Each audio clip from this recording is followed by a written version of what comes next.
राधे राधे दोस्तों, आप सभी का बहुत बहुत स्वागत है मेरे YouTube चैनल धार्मिक ज्ञान में। इस चैनल में हम सभी धार्मिक कथाएं, व्रत, त्योहार इत्यादि के संबंध में चर्चा करते हैं। तो आज इस वीडियो में हम चातुर्मास के नियमों और उद्यापन की विधि के विषय में चर्चा करेंगे। तो देर ना करते हुए हम अपने इस चर्चा को आगे बढ़ाते हैं। पर इससे पहले आप सभी से मेरा रिक्वेस्ट है कि यदि आप मेरे चैनल पे पहली बार आए हैं तो प्लीज़ आप मेरे इस चैनल को सब्सक्राइब कर लें और बेल आइकन को ज़रूर प्रेस कर लें, ताकि जब भी मैं कोई वीडियो डालूं तो आपके पास उसका नोटिफिकेशन आ जाए। चातुर्मास व्रत की विधि। नारद जी ने पूछा, महेश्वर, पृथ्वी पर चातुर्मास व्रत के जो प्रसिद्ध नियम हैं उन्हें मैं सुनना चाहता हूँ। आप उनका वर्णन कीजिए। इस पर महादेव जी बोले, देवर्षि सुनो, मैं तुम्हारे प्रश्न का उत्तर देता हूँ। आषाढ़ के शुक्ल पक्ष में एकादशी को उपवास करके भक्तिपूर्वक चातुर्मास्य व्रत के नियम ग्रहण करें। श्री हरि के योग निद्रा में प्रवृत्त हो जाने पर मनुष्य 4 मास अर्थात कार्तिक की पूर्णिमा तक भूमि पर शयन करे। इस बीच में न तो घर या मंदिर आदि की प्रतिष्ठा होती है और न ही यज्ञ आदि कार्य संपन्न होते हैं। विवाह, यज्ञोपवीत, अन्यान्य मांगलिक कर्म, राजाओं की यात्रा तथा नाना प्रकार की दूसरी क्रियाएं भी नहीं होती हैं। मनुष्य 1000 अश्वमेघ यज्ञ करने से जिस फल को पाता है वही चातुर्मास्य व्रत के अनुष्ठान से प्राप्त कर लेता है। जब सूर्य मिथुन राशि पर हो तब भगवान मधुसूदन को शयन कराए और तुला राशि के सूर्य होने पर पुनः श्रीहरि को शयन से उठाए। यदि मलमास आ जाए तो निम्नलिखित विधि का अनुष्ठान करे। भगवान विष्णु की प्रतिमा स्थापित करे जो शंख, चक्र और गदा धारण करने वाले हों, जिसे पीताम्बर पहनाया गया हो तथा जो सौम्य आकार वाले हों। नारद उसे शुद्ध एवं सुंदर पलंग पर, जिसके ऊपर सफ़ेद चादर बिछी हो और तकिया रखे हो, स्थापित करें।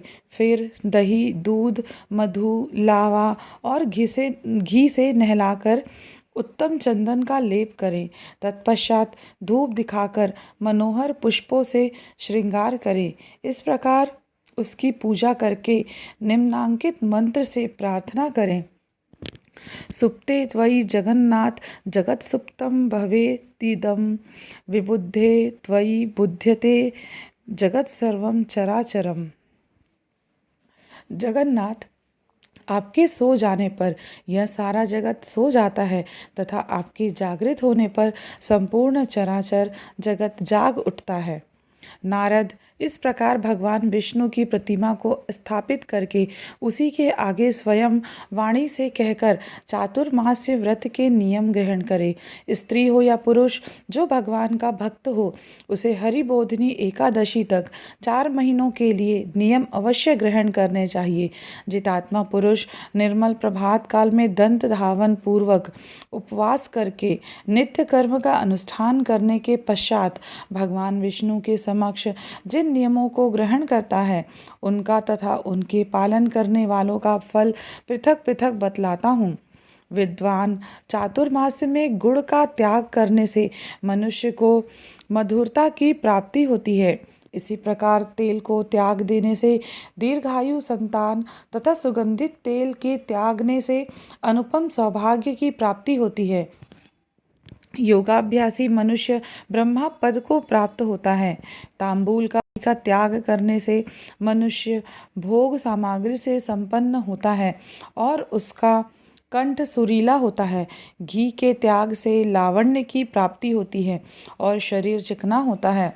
विप्रवर, फल का त्याग करने वाले को बहुत से पुत्रों की प्राप्ति होती है तथा जो चौमासे भर पलाश के पत्ते में भोजन करता है वह रूपवान और भोग सामग्री से संपन्न होता है।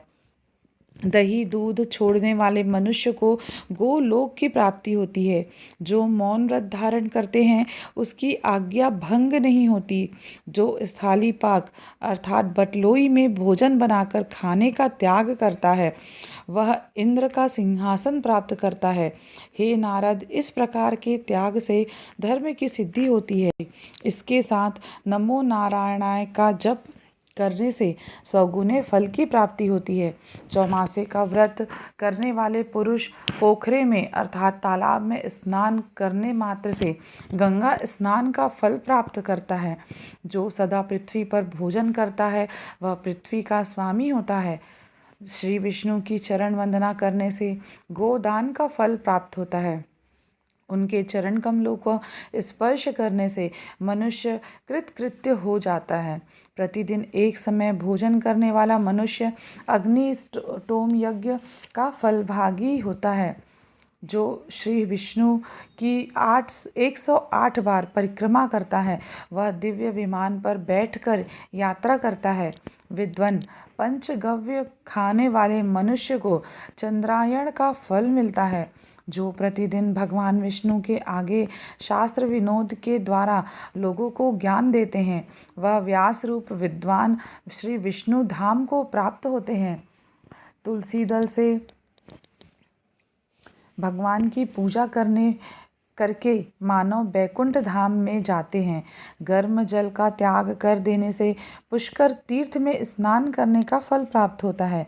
जो पत्तों में भोजन करते हैं उसे कुरुक्षेत्र का फल प्राप्त होता है।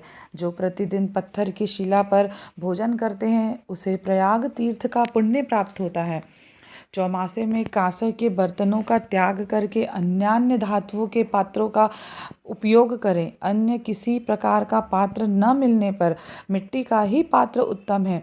अथवा स्वयं ही पलाश के पत्ते लाकर उनकी पत्तल बनावें और उनसे भोजन पात्र का काम ले।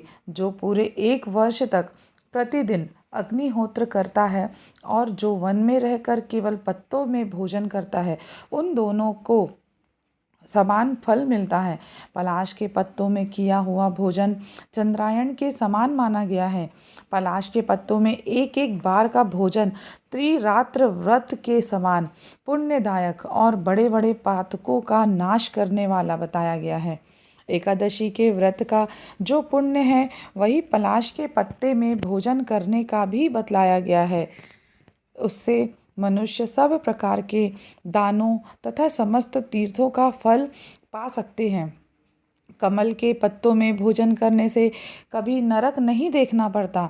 ब्राह्मण उसमें भोजन करने से बैकुंठ में जाता है।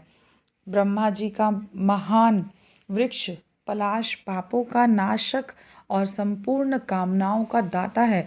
नारद यदि पानी लाने के लिए किसी ब्राह्मणों को घर भेजे तो वह जल मदिरा के तुल्य होता है और उसे पीने वाला नरक में जाता है। जो बुलाने पर ब्राह्मण के घर भोजन करते हैं उनके लिए वह अन्न अमृत के समान होता है और उसे खाकर वह मोक्ष को प्राप्त करता है।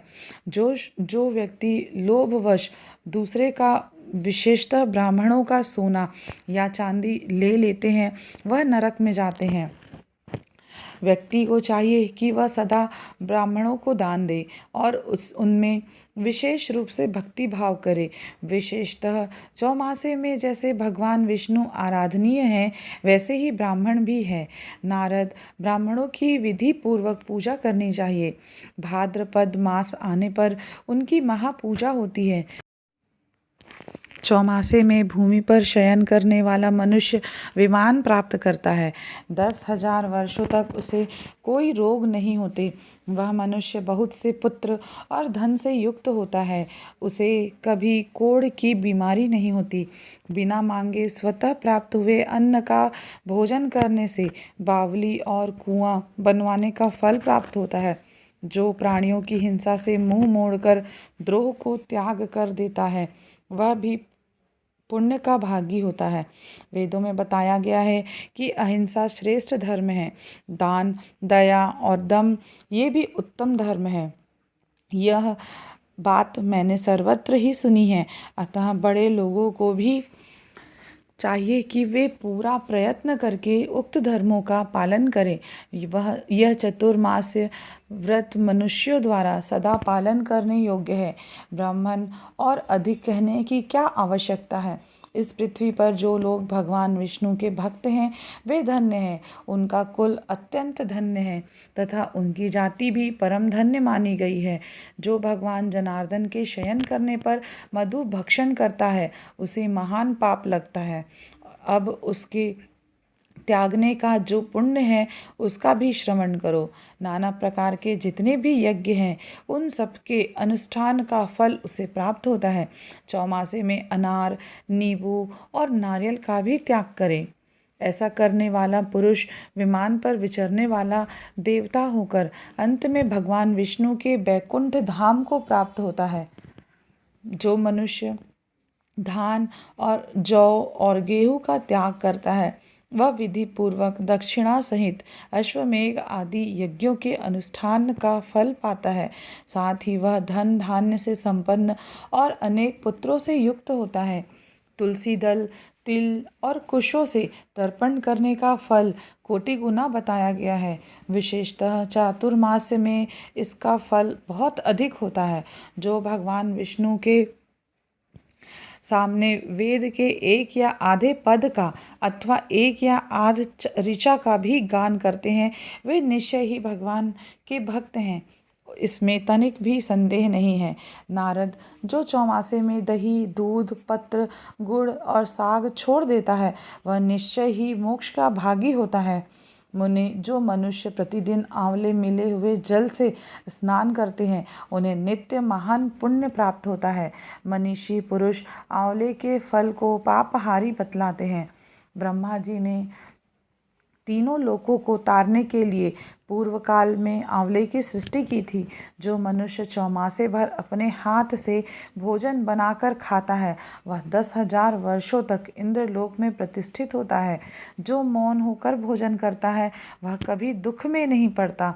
मौन होकर भोजन करने वाले राक्षस भी स्वर्ग लोक में चले गए हैं। यदि पके हुए अन्न में कीड़े मकोड़े पड़ जाएं तो वह अशुद्ध हो जाता है। यदि मानव उस अपवित्र अन्न को खा ले तो वह दोष का भागी होता है। मौन होकर भोजन करने वाला पुरुष निसंदेह स्वर्गलोक में जाता है। जो बात करते हुए भोजन करता है उसके वार्तालाप से अन्न अशुद्ध हो जाता है। वह केवल पाप का भोजन करता है। अतः मौन धारण अवश्य करना चाहिए।